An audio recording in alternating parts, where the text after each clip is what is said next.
Welcome to another episode of The Myth of Logos.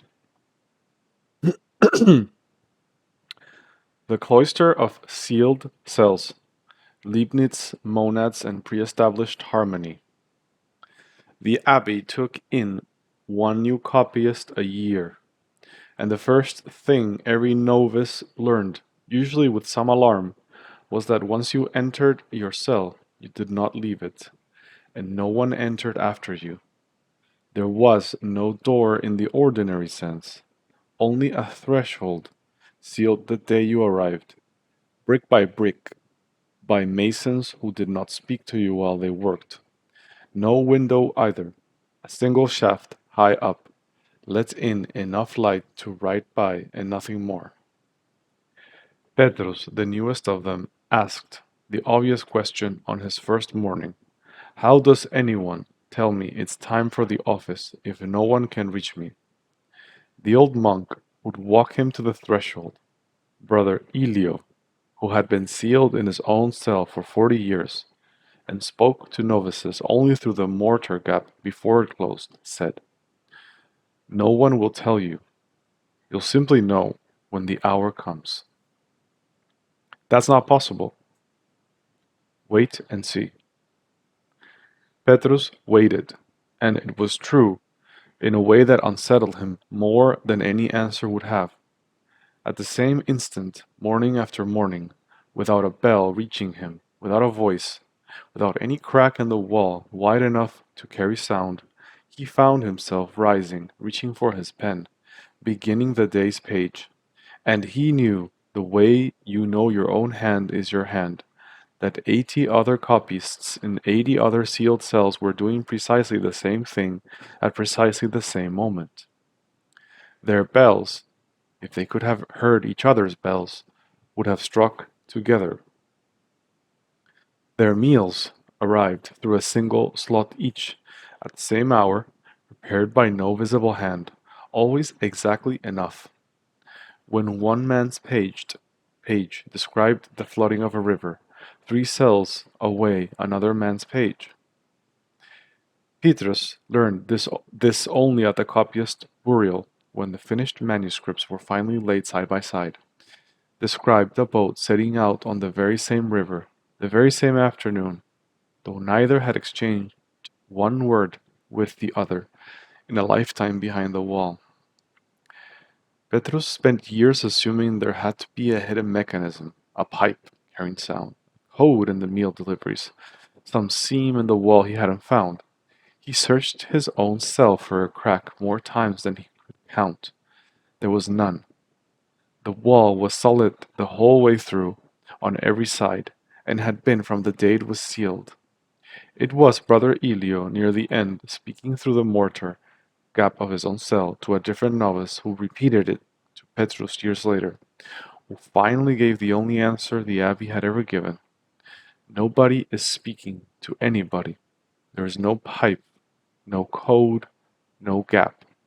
Each of us was wounded once, at the very start, like a clock set to keep time with every other clock in the tower, wound so exactly by a hand exact enough that we would never need to touch each other again to stay in step. You think the harmony between your day and mine proves we're connected. It proves the opposite. It proves how completely each of us was finished alone before either of us ever entered a cell. Petrus lived the rest of his life sealed in a room with no door and no window, perfectly coordinated with 80 men he never once spoke to and understood. Eventually, that the coordination and the isolation were not intention. They were the same fact, seen from 2 sides.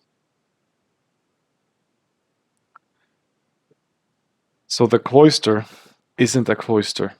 It's a picture of one of the strangest and most rigorous claims in early modern rationalist metaphysics, Gottfried Wilhelm Leibniz' theory of monads, laid out most compactly in his short 1714 text, Monadology.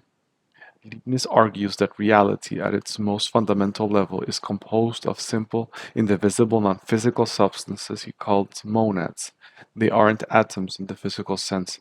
They have no parts, no extension, no shape, and crucially, Leibniz insists that they have no windows through which anything could come in or go out. Nothing physically causes anything to happen inside a monad. Each monad's entire sequence of internal states, everything it will ever perceive or become, is contained within it from the start, unfolding according to its own internal principle, the way a wound clock unfolds according to its own mechanism, without anything reaching in to push the gears. And yet, monads aren't isolated in the way that sounds. Each one, Leibniz says, is a complete living mirror of the universe. Every monad reflects the entire rest of reality from its own particular point of view, with different degrees of clarity, depending on how confused or distinct its perceptions are. Human minds are monads with unusually clear, self aware, reflective perception. The monads that make up ordinary matter perceive the universe far more dimly. But every monad, in principle, contains a representation of everything else that exists. This raises the obvious problem the parable is built around. If nothing can casually pass between monads, why does the universe look coordinated at all? Why does a river flooding in one place line up in my perception with a boat setting out in another, if my perceiving of the boat was never actually caused by your flooding of the river?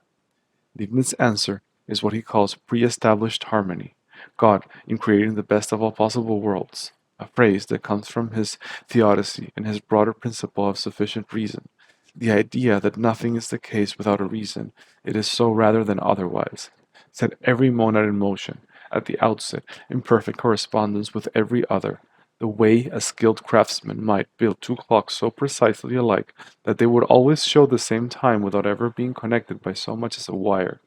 The order we perceive between things isn't evidence of interaction, it's evidence of an original, exhaustive coordination, requiring no interaction at all. This is where the thread runs forward to Kant.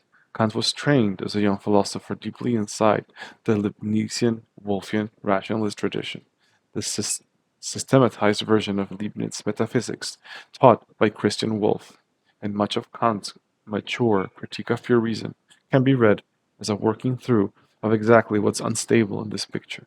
If the mind's perceptions are just its own internal unfolding, windowless and precoordinated, what entitles us to say anything at all about a real, external, causally connected world? Kant's categories, especially causality, are in part his answer to the world Leibniz described, an attempt to explain how genuine interaction and genuine shared objective experience are possible, rather than merely a harmony that was arranged in advance and never actually crossed between minds. Thanks for tuning in to another episode of The Myth of Logos. See you next time.